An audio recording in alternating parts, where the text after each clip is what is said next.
Hello，大家好啊！今日要同大家分享呢個Acer 嘅Nitro 5系列嘅，咁呢個都係啲入門 gaming 系列啦。咁我哋睇下佢裡面個用料同埋配置，同埋部機咧就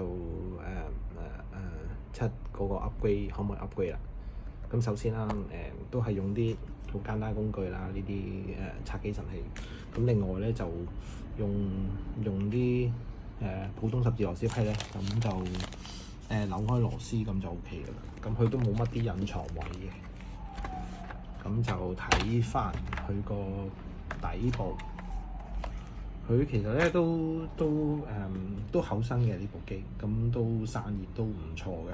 咁佢都好多即係啲出風位啊，咁感覺就散熱就唔錯啦。咁就都係扭開啲螺絲啦，之後就用呢支拆機神器喺個邊位度慢慢咁樣撬開佢咁 OK 嘅。咁首先我哋打開啦，睇下裡面個用料係點啦。咁就睇翻，咁就有兩個 RAM 槽嘅。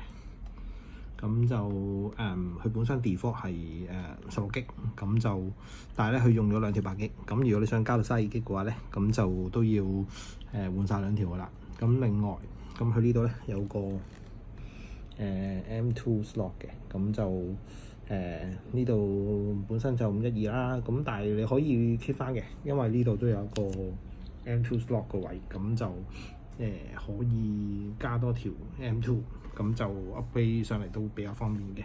咁就散熱位咧，咁就2個雙風扇，咁就好 standard 嘅一個 GPU 一個 CPU 咁去散熱。咁就部機都唔係好嘈嘅啫，咁就散熱效果都唔錯嘅。咁另外呢度都有一個hard disk 位，咁應該可以裝個2.5厚少少都得，但係要自己買牌先。咁就睇翻個嚿電咧，咁就都係普普通通嘅啫。咁 gaming 系列咧都預你要插住電去玩噶啦。咁就其實電池嗰個效能，咁就我覺得唔使太過擔心，因為始終你都係要插住電先可以推得入去，先可以用盡佢個效能嘅。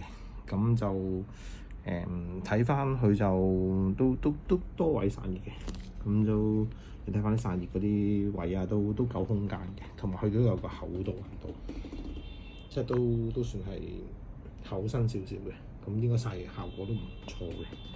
咁就今日分享到呢度啦，咁多謝各位。